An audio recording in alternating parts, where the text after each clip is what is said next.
Hit story में आपका स्वागत है दोस्तों। ये कहानी रानी और उसके लंगड़े ससुर हरिया की है। ये कहानी आपको बहुत पसंद आएगी, इसीलिए इस कहानी को पूरा सुनिएगा। तो दोस्तों, बात शुरू होती है ऐसे। रानी की शादी इसी साल नवंबर में मिर्ज़ापुर के चौधरी घराने में हुई थी। चौधरी घराने के मालिक का नाम था चौधरी हरिश्चंद्र। सब उन्हें हरिया लंगड़ा कहते थे, क्योंकि 10 साल पहले ट्रैक्टर के नीचे आकर उनका दाहिना पैर बुरी तरह समर हरिया लंगड़ा कहते थे टूट गया था। अब वह लकड़ी का सहारा लेकर चलते हैं, पर कमान अभी भी उनके हाथ में ही है। चौधरी के घर में उनकी पत्नी कमला देवी, बड़ा बेटा रवि जो दुबई में नौकरी करता है, छोटा बेटा वीरेंद्र और अब नई बहू रानी रहते हैं। अब रानी के बारे में थोड़ा खुलकर बात करते हैं। रानी की उम्र अभी 29 साल की है। गांव में आते ही उसकी चर्चा हर चौपाल पर होने लगी। गोरा रंग, लंबी लंबी आंखें जिनमें काजल हमेशा हल्का हल्का लगा रहता हो, होंठ गुलाबी, और जब वह हंसती तो गालों पर तो छोटी छोटी डिम्पल पड़ जाती। साड़ी वो इस तरह बांधती कि पेट हमेशा हल्का सा दिखता। कमर इतनी पतली कि एक हाथ में आ जाए, और चलती तो पायल की छमम छमम से सारा आंगन गूंज जाता। गांव के लड़के तो दूर से ही देखकर सांस रोक लेते। कहते हैं भाभी को देखकर तो लगता है रवि भैया तो स्वर्ग से कोई अप्सरा ले आया है। रानी की शादी के 9 दिन बाद ही उसका पति रवि दुबई चला गया था। एक सुबह की बात है। हरिया लंगर सुबह सुबह लकड़ी टेकते हुए आंगन में आए ही थे कि रानी चाय का कप लिए हल्के हल्के कदमों से निकल आई। उस दिन उसने गुलाबी रंग की साड़ी पहनी थी। साड़ी इतनी पतली और चमकदार थी कि सुबह की हल्की धूप में वह खुद गुलाब की पंखुड़ी जैसी लग रही थी।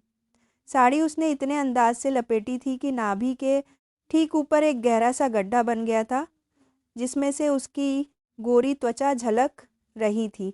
रानी जैसे ही हरिया लंगड़ के सामने झुककर चाय का कप टेबल पर रखने लगी, उसका पल्लू धीरे से सरक गया। सरकते ही उसकी मांग में भरा लाल लाल सिंदूर चमक उठा। पल्लू के नीचे से उसकी गर्दन साफ दिखने लगी। उसकी सांसें भी थोड़ी तेज थी सुबह की ठंड से। हरिया लंगड़ की नज़र एकदम से वहीं अटक गई। वो चाय का कप देखते थे रुक गए। उनकी सांसें भी एक पल को मानो थम सी गई, आंखें जैसे चिपक गई। फिर झटके से उन्होंने नज़र फेर ली और खांसते हुए बोले, अरे बहू, ये चाय में अदरक तो बहुत तेज़ डाल दिया। तूने जलन जलन सी हो रही है। गले में भी और कहीं और भी उनकी आवाज़ में हल्की सी हड़बड़ी थी। रानी ने पल्लू ठीक करते हुए शर्माते हुए मुस्कान बिखेरी। उसकी मुस्कान में एक अजीब सी शरारत थी। वो फिर थोड़ा और झुक गई ताकि कप सीधा रख सके और बोली, पापा जी, जलन तो होगी ही, अदरक है ना, पर यह जलन अच्छी है। डॉक्टर ने कहा था ना, रोज थोड़ी थोड़ी जलन लेते रहो तो शरीर में गर्मी बनी रहती है और बुढ़ापा दूर भागता है। कहते वक्त उसने आंखों में हल्की सी चमक थी। उसने कप रखा और फिर धीरे से सीधी हुई। सीधी होते वक्त साड़ी का पल्लू फिर हल्का सा हिला और हरिया लंगड़ ने चाय का घूंट लिया, पर चाय से ज़्यादा कुछ और ही जल रहा था। वो बड़बड़ाए हरिया लंगड़ ने कहा, हाँ हाँ, गर्मी तो बहुत हो रही है आजकल। सुबह सुबह ही इतनी गर्मी। अजीब सी रानी होठ दबाकर हंसी और बोली, पापा जी आप भी ना चाय पीजिए, आराम से, मैं आपके लिए बिस्किट भी लाई हूँ। कहकर वह मुस्कुराते हुए रसोई की ओर चली गई। चलते वक्त उसकी कमर का लचकना, पायल की छन छन और साड़ी के पल्लू का हल्का सा उड़ना, सब कुछ हरिया लंगड़ की आंखों में कैद हो गया। वो चाय का कप हाथ में लिए बस देखते रह गए। फिर धीरे धीरे रानी ने घर के सारे काम अपने हाथ में ले लिए। सास कमला देवी को थोड़ा आराम मिल गया, पर सबसे ज़्यादा जिसे रानी की सेवा सूट कर रही थी वो थे उसके ससुर हरिया लंगड़ा। वो लंग ढाते थे, इसीलिए सीढ़ी चढ़ना उतरना मुश्किल था। रानी उनका सामान ऊपर नीचे ले जाती, कभी उनका कुर्ता प्रेस करके लाती, कभी दवाई समय पर देती, कभी उसे सीढ़ियाँ चढ़ने और उतरने में मदद करती। एक दिन हरिया ने कहा, बेटी मुझे ऊपर वाले कमरे में जाना है, ज़रा मुझे सहारा देकर ऊपर ले जाना। रानी ने हरिया की बाजू अपने कंधे पर रखी और उसे सहारा देते हुए ऊपर जाने ही वाली थी कि हरिया का पैर फिसल गया और वह दोनों गिर गए। हरिया काफ़ी भारा था, वह रानी के ऊपर गिरा था। रानी ने चीख मारी, लेकिन हरिया कुछ सोच में था। उधर से जल्दी जल्दी वीरेंद्र भाग के आया और दोनों को सही सलामत खड़ा किया। रानी ने कहा, माफ़ कीजिए पापा जी, मैं आपको संभाल नहीं पाई। लेकिन हरिया लंगर ने इतना खास रिस्पांस नहीं दिया। वो अभी भी कुछ सोच रहा था। फिर वीरेंद्र ने कहा, पापा जी आपको लगी तो नहीं?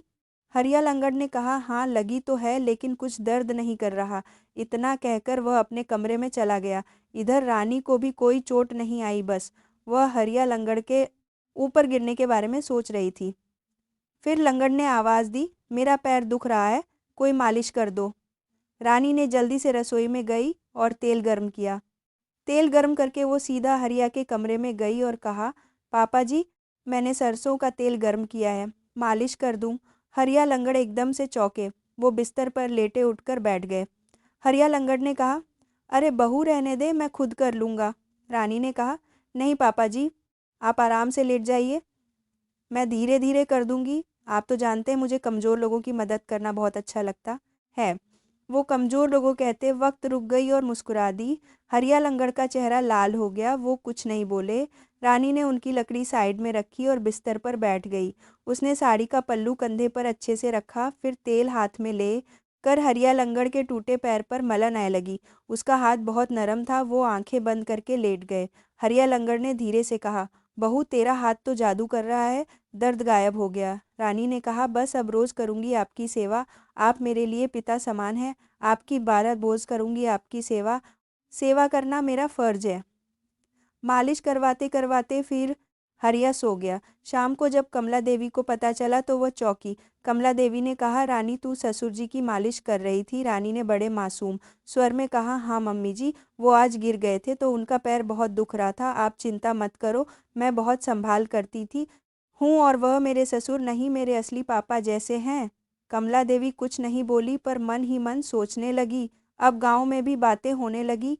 चौपाल पर बुजुर्ग बैठते तो कोई ना कोई कहता, हरिया लंगड़ की तो मौज हो गई, नई नई बहू दिन भर उसके पैर दबाती रहती है। बातें बढ़ती गई। रानी को जब ये सब पता चला तो वो हंसती। वो किसी को कुछ नहीं कहती थी, बस अपनी दिनचर्या में मस्त रहती। एक दिन शाम को बिजली चली गई थी। दरअसल गांव में ट्रांसफार्मर जल गया था। 3-4 दिन तक बिजली नहीं आई। घर में लालटेन और डिबरी जली। रात को खाना खाकर सभी जली गई थी और इसको सामने लगती थी और उसी आप लोग कराना चाहती है। अपने अपने कमरे में चले गए, पर हरिया लंगड़ को नींद नहीं आ रही थी। उनका पैर फिर दुखने लगा था। वह लकड़ी टेकते हुए आंगन में निकले। रानी भी जाग रही थी, वह छत पर कपड़े समेट रही थी। हरिया लंगड़ को देखकर वह दौड़ी। अनीता ने कहा, पापा जी आप यहाँ, पैर फिर दुख रहा है ना? हरिया लंगड़ ने कहा, हाँ बहू, बहुत तेज, दवाई भी खत्म हो गई। रानी ने कहा, रुकिए, मैं अभी तेल गर्म करके लाती हूँ, आप मेरे कमरे में आ जाइए, वहाँ लालटेन जली है। हरिया लंगड़ हिचकिचाए पर पैर का दर्द ज़्यादा था। वह अनीता के कमरे में चले गए। रानी ने दरवाज़ा हल्का सा बंद किया ताकि मच्छर ना आए। फिर उसने हरिया लंगड़ को बीचा था कि मच्छर मेला दरवाज़ा भारत कोई बात तरवाल किया जाएगा, आनी ने नहीं है। स्तर पर लेटाया और फिर वही मालिश शुरू। पर इस बार अंधेरे में सिर्फ लालटेन की पीली रोशनी थी। रानी का चेहरा लालटेन में और सुंदर लग रहा था। 15 मिनट की मालिश के बाद हरिया को आराम मिला। जब आराम मिला तो वह वही रानी के कमरे में ही सो गया। रानी मुस्कुराई जैसे किसी बच्चे को लोरी सुनाई हो और बच्चा लोरी सुनते सुनते सो गया हो वैसा। फिर रानी ने लालटेन बुझाई और दरवाज़ा बंद करके वह अपनी सासू माँ के कमरे में चली। सासू माँ ने अब कहा, बेटी क्या हुआ? रानी ने सब बात बताई कि पापा के पैर में बहुत दर्द था, तो मैंने अपने कमरे में उसके पैर की मालिश की और वो वहाँ ही सो गए, इसीलिए मैं आपके कमरे में सोने आ गई। सासू माँ ने रानी का माथा चूमा और कहा, तू इस घर की देवी है, भगवान तेरे जैसी बहू हर बार किसी को दे। लेकिन रानी के मन में खालीपन था क्योंकि उसका पति उसके पास नहीं था। उसके पति को छोड़ के यहाँ वह बाकी सबका अच्छे से ख्याल रख रही थी। वह सोचती, अगर वह यहाँ होते तो मुझ पर बहुत मान करते, लेकिन बाहर के लोग बातें करते थे। एक बार रानी की सास ने किसी ने कहा, चाची मैंने सुना है तेरी बहू ससुर की मालिश करती है। वह सुना रह गई। वो कुछ बोली नहीं पर रानी को अलग बुलाया। कमला देवी ने कहा, बेटी तू बहुत अच्छी है, पर यह मालिश वालिश मत किया कर, लोग बातें करते हैं। अनीता ने सिर झुकाकर कहा, मम्मी जी आपकी बात सिर माथे है, बस पापा जी का दर्द देखकर दिल नहीं मानता था। वो बोली, चलो आगे से नहीं करूँगी। कमला देवी को लगा बात खत्म हो गई, पर गांव की जुबान कहाँ रुकने वाली थी। 2-4 दिन बाद चौपाल पर बात पहुंच गई कि हरिया लंगड़ की बहू उसके पैर की मालिश करती है। यह बातें जब हरिया लंगड़ तक पहुंची तो वह गुस्से से लाल हो गए। वो लकड़ी पटकते हुए अनीता के पास आए। हरिया लंगड़ ने कहा, बहू आज के बाद मेरे पैर को हाथ मत लगाना, ना मालिश करना, मेरी इज्जत का जार में नाजा निकलवा देगी। तो रानी की आंखों में आंसू आ गए। वो बोली, पापा जी मैंने तो बस आपकी सेवा की थी, लोगों की गंदी नज़र है, मैं क्या करूं। हरिया लंगड़ चुप हो गए। रानी रोते हुए अपने कमरे में चली गई। उस दिन से उसने हरिया लंगड़ से नज़रें तक नहीं मिलाई। खाना परोसती तो प्लेट रखकर चली जाती, चाय भी वीरेंद्र से भिजवाती। घर में अजीब सन्नाटा छा गया। कमला देवी समझ गई कि बात आ रही है। उन्होंने अनीता को समझाया, हरिया लंगड़ से बात किए अभी का अभी नहीं है तो कमला देवी नहीं है, जेम का भी नहीं है, कौम भी नहीं है, जेम का भी नहीं है, जेम का भी माना मेरा नहीं है। लंगड़ को समझाया, पर दोनों अपनी अपनी हद में। अनीता का सादा था पर अधे थे। फिर एक दिन सुबह सुबह गांव में हल्ला हो गया। पंचायत बुलाई गई। वजह थी, किसी ने रात को हरिया लंगड़ के घर के बाहर एक चिट्ठी फेंकी थी। उस पर लिखा था, हरिया लंगड़ अपनी बहू को संभाल नहीं तो एक दिन तेरा बेटा दुबई से तेरी लाश उठाने आएगा। पूरा गांव हक्का बक्का था। पंचों ने हरिया लंगड़ को बुलाया। हरिया लंगड़ लकड़ी टेकते हुए आए। चेहरा लाल, आंखें गुस्से से चमक रही थी। सरपंच ने पूछा, हरिया यह क्या लगता क्या है? तेरी बहू के नाम बातें चल रही हैं। हरिया लंगर्स ने कहा, मेरी बहू मेरी बेटी समान है, जो मुंह खोलेगा उसका मुंह बंद कर दूंगा। पर लोग कहाँ मानने वाले थे। उसी पंचायत में अनीता को भी बुलाया गया। रानी घूंघट निकाले सिर झुकाए आई। उसका चेहरा देखकर सब एक पल को खामोश हो गए। सरपंच ने कहा, बहू तू कुछ बोलेगी? रानी ने धीरे से कहा, मैंने कोई गलत काम नहीं किया, पापा जी का पैर दुखता था, मैंने मालिश की बस। तभी पीछे से एक आवाज़ आई। वो था गांव का सबसे बड़ा लफंगा, भोला मास्टर का लद का संजय। संजय नशे में था। उसने कहा, मालिश कभी हमारी भी कर दिया करो। हरिया लंगड़ का खून खल गया। वह लकड़ी फेंककर संजय पर टूट पड़ी, दबा दे। दो चार लाठी संजय को पड़ी। गांव वालों ने अलग किया। संजय को बाहर निकाला गया। पंचायत बिना किसी फैसले के खत्म हुई। पर रानी की इज्जत पर दाग लग चुका था। अब घर में हालत और ख़राब हो गई। रानी दिन भर कमरे में बंद रहने लगी, खाना भी कमरे में। आपको जानकारी मिल लिया देखेगा खाती। रवि को फ़ोन पर सब पता चला तो वह चिल्लाया, मैं वहाँ आ रहा हूँ, तुमको लेकर चला जाऊँगा दुबई। पर आने में अभी एक हफ्ता था। इसी बीच एक बर्थडे टेडी अनोखी घटना हुई। गांव में रामलीला का मेला लगा था। रामलीला का आखिरी दिन रात को रावण दहन होना था। 7 दिन से रामलीला चल रही थी। रानी ने कभी बाहर कदम नहीं रखा था। तो दोस्तों, कहानी आगे भी जारी रहेगी। अगर कहानी अच्छी लगी हो तो लाइक करें और ऐसे ही कहानी सुनने के लिए हमारे चैनल को सब्सक्राइब ज़रूर करें। धन्यवाद।